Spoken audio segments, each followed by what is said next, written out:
शुमाली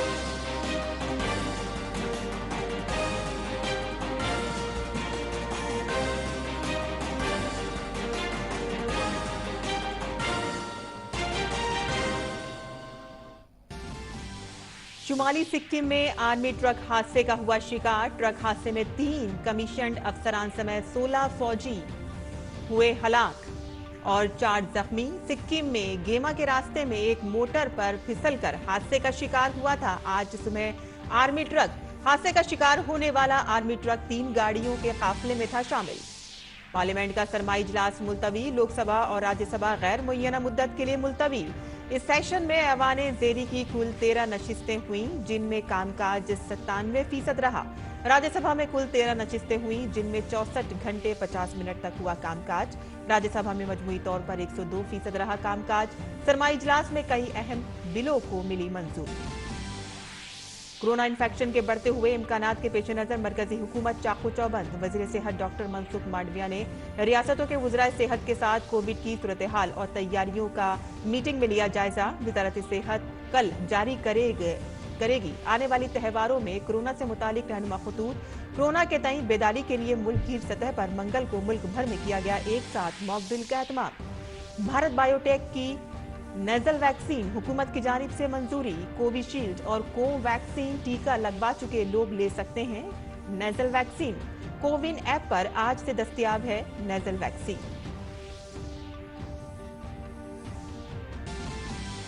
चीन में तेजी से बढ़ रहे हैं कोरोना के मामलात। शंघाई की निस्फ आबादी हो सकती है कोरोना से मुतासिर। अस्पतालों में लगी मरीजों की लंबी कतारें। गुज़िश्ता 24 घंटों में कोरोना के 3030 नए मामला दर्ज।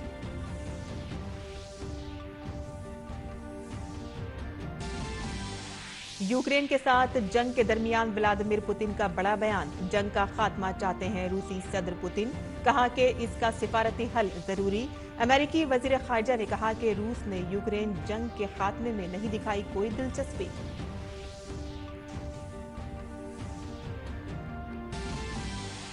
और आइंदा मर्दों के हॉकी आलमी कप के लिए भारतीय टीम का ऐलान। हरमनप्रीत सिंह को बनाया गया टीम का कप्तान।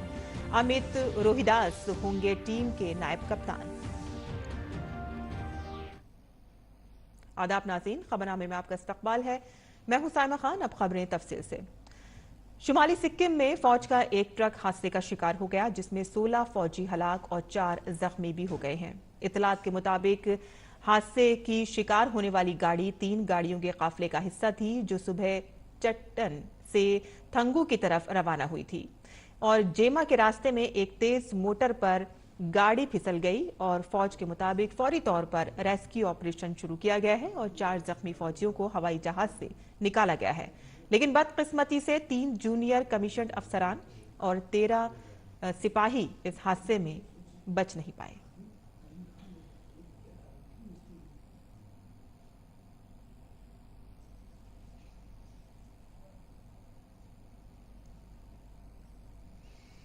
वजीर दिफा राजनाथ सिंह ने शुमाली सिक्किम में होने वाले हादसे पर गहरे रंजो गम का इजहार किया है। उन्होंने अपने ट्वीट पैगाम में कहा कि शुमाली सिक्किम में सड़क हादसे में फौजी जवानों के जानी नुकसान पर गहरा दुख हुआ है।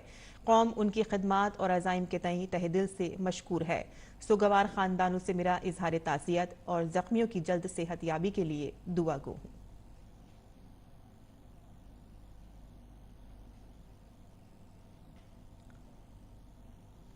आगे बढ़ते हैं, जहां पार्लियामेंट के सरमाई इजलास में आज लोकसभा और राज्यसभा को गैर मुय्यना मुद्दत के लिए मुलतवी कर दिया गया।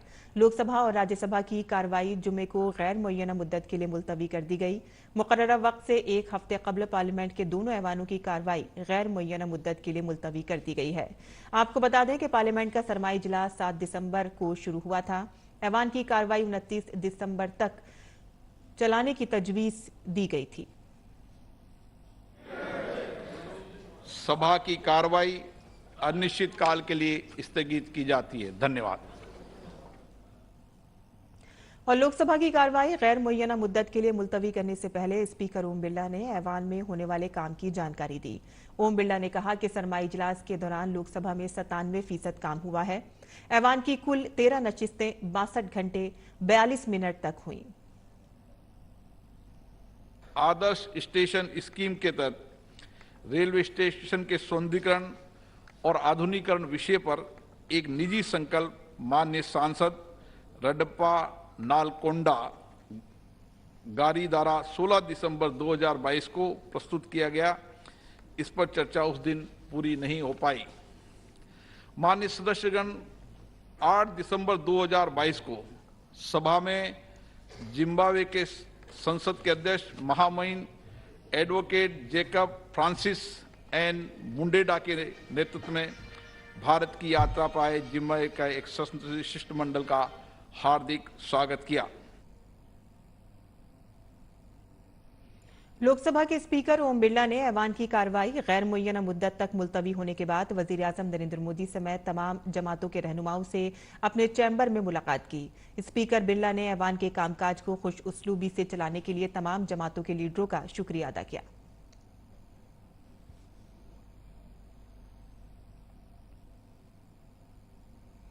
राज्यसभा की कार्रवाई आज गैर मुअय्यना मुद्दत के लिए मुलतवी कर दी गई। ऐवान के सरमाई इजलास में हुए कामकाज के बारे में जानकारी देते हुए चेयरमैन जगदीप धनखड़ ने कहा कि राज्यसभा में कुल 13 मीटिंगें हुई, जिनमें 64 घंटे 50 मिनट काम किया गया और कुल कामकाज जो है वो 102% रहा। राज्यसभा ने 9 बिल पास किए। ऐवान में 20 घंटे बहस हुई। 160 अरकान ने बहस में हिस्सा लिया।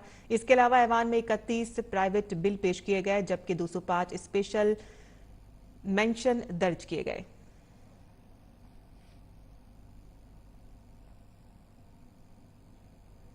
Sounds encouraging. 13 sittings, functional time 64 hours and 50 minutes against the total scheduled time of 63 hours and 26 minutes. Productivity 102%. 82 starred questions answered. Response to 1920 unstarred questions tabled. 9 bills passed returned after 20-hour discussion with 160 members' participation. The House traversed the Wildlife Protection Amendment Bill 2022, the Energy Conservation Amendment Bill 2022, 3 bills relating to the Constitution, Scheduled Castes and Scheduled Tribes Orders Amendment, the New Delhi International Arbitration Center Amendment Bill. पार्लिमानी उमूर के वजीर प्रहलाद जोशी ने सरमाई इजलास के दौरान होने वाले काम के बारे में बताया कि दोनों ऐवानों में 9 बिल मंजूर किए गए, जिनमें तवानाई के तहफ्फुज का तरमीमी बिल 2022, कज़ाकी मुखालिफ बिल और वाइल्ड लाइफ प्रोटेक्शन तरमीमी बिल शामिल है। उन्होंने बताया कि लोकसभा के कामकाज 97% और राज्यसभा का तकरीबन 102% रहा। 7 दिसंबर को शुरू हुआ और आज 23 दिसंबर को संपन्न हुआ। 13 सिटिंग्स कंप्लीट हुआ है और 29 को कंक्लूडिंग होने का था, लेकिन आज हुआ है। बिजनेस एडवाइजरी कमेटी में सभी पार्टीज मिलके ये रिक्वेस्ट किया था कि 23 को इसको समाप्त किया जाए, वो स्वीकार करते हुए आज संपन्न हुआ है। लोकसभा में ये 13 सिटिंग्स में 9 बिल्स इंट्रोड्यूस हुआ है, 9 बिल्स, 7 बिल्स पास हुआ है। ऐसे ही 9 बिल्स राज्यसभा में पास हुआ है। Both together 9 bills have been passed. दुनिया के कुछ हिस्सों में कोविड-19 के बढ़ते हुए मामलों के पेश नजर हुकूमत मुल्क में कोविड की सूरत हाल के हवाले से मुकम्मल अलर्ट मोड पर है। मरकजी वजीर सेहत मनसुख मांडविया ने रियासतों और मरकज के ज़ेर इंतजाम इलाकों के वज़राए सेहत के साथ मीटिंग की। कबल आजी कल वजीर सेहत ने पार्लियामेंट के दोनों ऐवानों में भी कोविड की ताज़ा तरीन सूरत हाल पर बयान दिया था। मरकजी हुकूमत ने कोरोना वबा के खिलाफ जारी लड़ाई में नेजल वैक्सीन को मंजूरी दे दी है। नेजल वैक्सीन 2 खुराकों में दी जाएगी। नेजल वैक्सीन कोविशील्ड और कोवैक्सीन लेने वाले दोनों अफराद ले सकते हैं। इसके साथ साथ नेजल वैक्सीन भी बूस्टर डोज के तौर पर ली जा सकती है। इस वक्त लोग प्राइवेट अस्पतालों में नेजल वैक्सीन ले सकते हैं। भारत बायोटेक नेजल वैक्सीन आज से कोविन प्लेटफॉर्म पर दस्तयाब होगी। मरकजी हुकूमत का कोरोना से मुतालिक बेदारी के सिलसिले में मंगल को पूरे मुल्क में एक साथ मॉक ड्रिल का मंसूबा है। मरकजी वजीर सेहत मनसुख मांडविया खुद एक अस्पताल का दौरा करेंगे। रियासतों से भी मॉक ड्रिल के लिए कहा जाएगा। ऐसा रुझान देखा गया है कि कोरोना चीन, Korea, Japan, Europe, America, Brazil और इसके बाद जनूबी एशिया में आता है। इसके बाद कोरोना 20 से 35 दिन में भारत में आता है। कोविड से बचाव के लिए शनिचर से तमाम हवाई अड्डों पर नमूने लेने का अमल शुरू हो जाएगा। रैंडम सैंपलिंग के लिए मुसाफिरों से कोई फीस नहीं ली जाएगी। इसका खर्च वजारत सेहत खुद बर्दाश्त करेगी और एयरलाइंस में भी 2% मुसाफिरों की शिनाख्त करेगी और IDSP नेटवर्क उनकी निगरानी करेगा। हमें होशियार रहने की जरूरत है, घबराने की नहीं। भारत में गुज़िश्ता 8 महीने के दौरान मामलात में मुसलसल कमी देखी गई है, जिसकी मुस्बत शरह सिर्फ 0.14% है। 4 मरकज के जेर इंतजाम इलाकों और 8 रियासतों में कोई एक्टिव केस नहीं। हुकूमत का एहतियाती खुराक पर जोर है। 60 साल से ज्यादा उम्र के 60% लोगों को एहतियाती खुराक की जरूरत होती है। 18 से 59 साल के 78% को बूस्टर खुराक की जरूरत है। 202 करोड़ खुराक दी गई हैं और वैक्सीन की कवरेज 12 साल और इससे ज्यादा खुराक 1 की 97% और खुराक 2 की 90% एहतियाती खुराक है।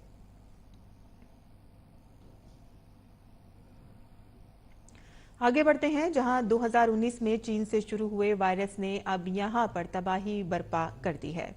इस वबा पर काबू पाने में चीन को मुश्किलात का सामना करना पड़ रहा है। इस वायरस की नई किस्म BF7 ने चीन की रफ्तार पर ब्रेक लगा दी है। साथ ही कोविड के तई दुनिया की तशवीश में एक मरतबा फिर से इजाफा हो रहा है। इन्हीं हालात के पेश नजर आलमी इदारे सेहत ने चीन के हालात पर तशवीश का इजहार किया है। चीन ने अपनी कोविड जीरो पॉलिसी से दूरी क्या इख्तियार की, पूरा मुल्क ही उसकी लपेट में आ गया। इस वबा से चीन के न सिर्फ बड़े शहर बल्कि देहात भी बुरी तरह मुतासिर हो रहे हैं। 2019 में दुनिया को जख्म देने वाला वायरस अब एक बार फिर चीन को अपनी लपेट में ले रहा है। चीन के सेहत अफसरान का कहना है कि मुल्क इस ठंड में कोविड वबा की 3 लहरों में से पहली लहर का सामना कर रहा है। हर गुजरते दिन के साथ कोरोना के मामलों में इजाफा देखने में आ रहा है और ये परेशानी उस वक्त सामने आ रही है जब इसकी जांच शरह में बेहद सुस्त रवि है।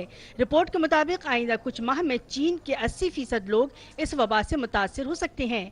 रिपोर्ट में बताया गया है कि चीन में कोविड के मामलों में भारी इजाफे से 2023 में 10 लाख से ज्यादा लोगों की मौत मुतवक्के है। अस्पतालों में मरीजों के इजाफे के बाइस खून और दवाइयों की किल्लत हो रही है।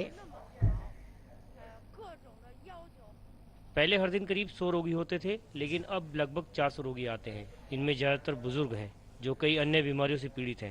इन्हें बुखार और खांसी की शिकायत। दरियासना आलमी हेल्थ ऑर्गेनाइजेशन ने कोरोना के बढ़ते हुए मामलों पर तशवीश का इजहार किया है। WHO के डायरेक्टर ने कहा कि उनकी तंजीम को चीन में खून और दवाइयों की किल्लत के पेश नजर अस्पतालों में भर्ती मरीजों की तादाद और ICU की जरूरतों पर तफसीली रिपोर्ट दरकार है। चीन कोविड-19 की स्थिति के बारे में अब बहुत चिंतित है, क्योंकि बुखार की दवाओं की लगातार कमी और देश में संक्रमण की लहरों के आने की आशंका के बीच वायरल का प्रकोप पूरे देश में अनियंत्रित रूप से फैल रहा है। WHO emergency chief doctor Michael Ryan ने कहा है कि चीन में कोरोना के कम केस रिपोर्ट हो रहे हैं, लेकिन वहां पर ICU भरे हुए हैं। मुझे लगता है कि वास्तव में जो हो रहा है उसकी सही जानकारी उपलब्ध नहीं हो पा रही है। हमें उस डेटा को जल्दी से प्राप्त करने के बेहतर तरीके प्राप्त करने की आवश्यकता है, ताकि हम एक साथ स्थिति की निगरानी कर सकें। दरियासना चीन की वजारत खारजा ने कहा है कि जर्मनी के जरिए भेजी गई वैक्सीन जर्मन बाशिंदों को लगाने के लिए पूरा इंतजाम कर लिया गया है। बुध के रोज जर्मन ने अपनी वैक्सीन बायोनेटेक की पहली खेप चीन को रवाना की थी। अहम बात यह है कि ये वैक्सीन जर्मनी ने चीनी आवाम के लिए नहीं बल्कि चीन में रिहाइश पजीर जर्मनी लोगों के लिए भेजी है। उधर अमेरिका के न्यूयॉर्क के अस्पतालों में फ्लूसांस से मुंसलिक बीमारी और कोरोना के मरीजों में इजाफा हो रहा है। इसको ट्रिपल वबा कहा जा रहा है। चीन के अलावा जापान और जनूबी कोरिया में कोरोना के मामलों में तेजी देखी जा रही है। जापान की वजारत सेहत के मुताबिक मुल्क भर में नए कोरोना वायरस की तादाद 2 लाख से जायद है। इन्फेक्शन की 7वीं लहर के बीच 25 अगस्त के बाद से ये पहली बार हुआ है कि यौमिया आदादुशुमार 2 लाख से तजावुज कर चुके हैं। सरकार का कहना है कि आने वाले दिनों में इन्फेक्शन के मामले और बढ़ सकते हैं। Bureau report, DD news Urdu खबरें। National investigation agency NIA Bharat के खिलाफ पाकिस्तान के साजिश रचने से मुतालिक तहकीकात में मसरूफ है। इस दौरान तफ्तीशी एजेंसी ने जम्मू कश्मीर के इलाकों में छापे मारे हैं। इत्तला के मुताबिक NIA ने जम्मू कश्मीर में 16 से 17 मकामात पर छापे मारे हैं। जम्मू में एक जगह और श्रीनगर में बाकी छापे मारे जा रहे हैं। NIA की टीम उन लोगों के घरों पर छापे मार रही है जिनके नाम भारत के खिलाफ मुख्तलिफ हरबे अपनाकर यहां खून रेजी फैलाने के लिए सामने आए हैं। काबिल जिक्र है कि नेशनल इन्वेस्टिगेशन एजेंसी ने इससे कबल अक्टूबर के महीने में भी जम्मू कश्मीर के कई अजला में छापे मारे थे। तफ्तीशी एजेंसी ने जम्मू, श्रीनगर, पुलवामा, राजौरी, पुंछ, बडगाम, शोपियां समेत कई मकामात की तलाशी ली थी। ये कार्रवाई जम्मू कश्मीर में अलहुदा एजुकेशन ट्रस्ट की मुश्तबा सरगर्मियों और दहशतगर्दी की फंडिंग से मुतालिक मामलात के सिलसिले में भी की गई है। NIA के एहलकारों ने पुलिस और CRPF के साथ मिलकर इस ट्रस्ट से वाबस्ता लोगों के घरों की तलाशी ली। पूरे मुल्क में आज कौमी यौम किसान मनाया जा रहा है। इस मौके पर मुल्क भर के किसानों के ताउन पर प्रोग्राम मुनक़िद किए जाते हैं। भारत के 5वें वज़ीर आज़म और किसानों के मसीहा चौधरी चरण सिंह के यौम पैदाइश के मौके पर हर साल ये खास दिन मनाया जाता है। चौधरी चरण सिंह को भारतीय किसानों की सूरत हाल में बेहतरी लाने का क्रेडिट दिया जाता है। मरकज और रियासती हुकूमतें किसानों के लिए मुतअद्दिद स्कीमें चलाती हैं। इस खास दिन का मकसद किसानों के ताउन की हौसला अफजाई करना है। मुल्क में कोरोना के ताल्लुक से मरकजी और रियासती हुकूमतें मोहतात हैं और इसके अलावा जम्मू के एक स्कूल में तलबा के लिए मास्क पहनना लाजमी करार दे दिया गया है। तलबा के साथ साथ स्कूल इंतजामिया के असातिज़ा और दीगर लोगों को भी मास्क पहनने को कहा गया है। तलबा को बताया जा रहा है कि स्कूल में कोरोना से बचाव के लिए एहतियाती तदाबीर कैसे इख्तियार की जाएं और अलामत जाहिर होने पर फौरी तौर पर डॉक्टर से मशवरा लें। वहीं भारत में कोरोना के नए वेरिएंट के 4 नए केस मिलने के बाद मरकजी हुकूमत के साथ साथ उत्तर प्रदेश की हुकूमत भी एक्टिव मोड पर आ गई है। नए साल के मौके पर वृंदावन, मथुरा में भीड़ जमा होने के पेश नजर बांके बिहारी मंदिर के एक नई कोविड एडवाइजरी जारी की गई है। यह एडवाइजरी 25 दिसंबर से 5 जनवरी तक के लिए जारी की गई है। नए साल और 25 दिसंबर के पेश नजर महकमा सेहत ने मंदिर में पहले से तैनात 2 टीमों के अलावा मजीद 3 टीमें तैनात कर दी हैं।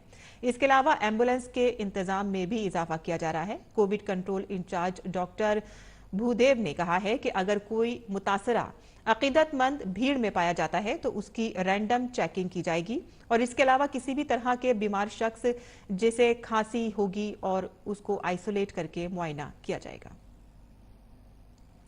मरकजी वजीर ज्योतिरादित्य सिंधिया ने प्रेस कॉन्फ्रेंस के दौरान हुकूमत की हुसूलियाबियों के बारे में जानकारी दी। सेहत के शोबे पर बातचीत करते हुए सिंधिया ने कहा कि वजीर आज़म नरेंद्र मोदी की एक वाज़ेह सोच रही है, एक कौम एक सेहत। इस मौके पर मरकजी वजीर ज्योतिरादित्य सिंधिया ने कहा कि इस वक्त मुल्क में कोविड के 4 टीके बनाए जा रहे हैं। सिंधिया ने कहा कि गुज़िश्ता पीर तक मुल्क में 220 करोड़ कोविड खुराक देकर एक तारीख रकम की गई है। आज 4 टीकों का उत्पादन देश में हो रहा है। चाहे कोवैक्सीन की बात करें, कोविशील्ड की बात करें, ज़ायकोवी-डी की बात करें, कॉर्बेवैक्स की बात करें, चारों का उत्पादन आज भारत में हो रहा है। और उसी के साथ इसी सोमवार एक नया इतिहास वैक्सीन के क्षेत्र में रचा गया है, जहां 220 करोड़ डोजेस आज तक भारत के जन को लगाए गए हैं देश के अंदर। ज्योतिरादित्य सिंधिया ने कहा कि यूरोप और अमेरिका के मुकाबले भारत में अद्वियात की कीमतें बहुत कम हैं। हमारी जो स्थिति हो चुकी है कि भारत अमेरिका या यूरोप की तुलना में भी हमारी दवाइयां आज ज्यादा किफायती हो चुकी। जो हर इंसान और हर नागरिक का आउट ऑफ पॉकेट एक्सपेंडिचर होता था स्वास्थ्य के क्षेत्र में, उसमें भी गिरावट आई है, जहां 16% गिरावट स्वास्थ्य के एक्सपेंडिचर में आ चुकी है आउट ऑफ पॉकेट में, जो पहले 64% होती थी और आज केवल 48% तक सीमित है। मरकजी वजीर ज्योतिरादित्य सिंधिया ने कहा कि ड्रोन का इस्तेमाल दूर दराज के इलाकों में खून, वैक्सीन और अद्वियात को पहुंचाने के लिए किया जा रहा है। इसी के साथ साथ टेक्नोलॉजी का भी उपयोग ड्रोन्स का उपयोग किया जा रहा है दवाइयों के वितरण के लिए, ड्रोन्स का उपयोग किया जा रहा है रक्त का वितरण के लिए, ड्रोन्स का उपयोग किया जा रहा है स्वास्थ्य की सेवाएं पहुंचाने के लिए उन दूर दराज क्षेत्रों में जहां आवागमन की सुविधा नहीं होती है। पंजाब में बीएसएफ को कामयाबी मिली है। बीएसएफ के एहलकारों ने पंजाब के अमृतसर सेक्टर में बीओपी पुल मोरन में दरअंदाजी करने वाले पाकिस्तानी ड्रोन का पता लगाकर उसे मार गिराया है। फौजियों ने यह ड्रोन बरामद कर लिया है। बीएसएफ का तलाशी ऑपरेशन जारी है। राजधानी में जारी 26वें दिल्ली किताब मेले में इग्नू का स्टॉल भी तवज्जो का मरकज बन गया है। यहां एक तरफ जहां किताब से मोहब्बत करने वाले सेल्फी ले रहे हैं, तो वहीं दूसरी तरफ इग्नू का टेक्स्ट मटेरियल भी तलबा को अपनी तरफ मुतवज्जे कर रहा है। यहां और क्या खास है, हमारे नामानिगार गिरीश निशाना ने इसका जायजा लिया। 26वें दिल्ली पुस्तक मेले में इग्नू का स्टॉल भी आकर्षण का केंद्र बना हुआ है। क्या खासियत है इस स्टॉल की, इस पर ज्यादा बात करने के लिए हमारे साथ मौजूद हैं major doctor Karan Kapoor ji. Sir, क्या खासियत है आपके यहाँ की? Thank you so much ji. At the very outset मैं आपको बताना चाहूँगा कि ये इग्नू का जो स्टॉल है ये हमें ITPO ने अलॉट किया है। इग्नू वर्ल्ड की largest open learning distance education university है, जिसमें कि हमने यहाँ पर ये मैसेज बोर्ड है जिसमें कि जो भी हमारे विजिटर्स हैं वो अपना प्रेजेंस को एंडोर्स कर रहे हैं। ये इंडिया और इग्नू का फ्लैग स्टैंड है जिसमें कि इग्नू इंडिया की एजुकेशन को एम्पावर करता है और उसके जो वेरियस 21 स्कूल्स हैं उनको दर्शाता है हर एक फ्लैग।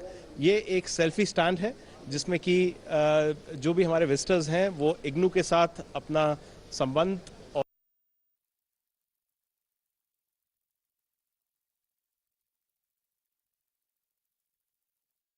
एक selfie with IGNOU podium that is there.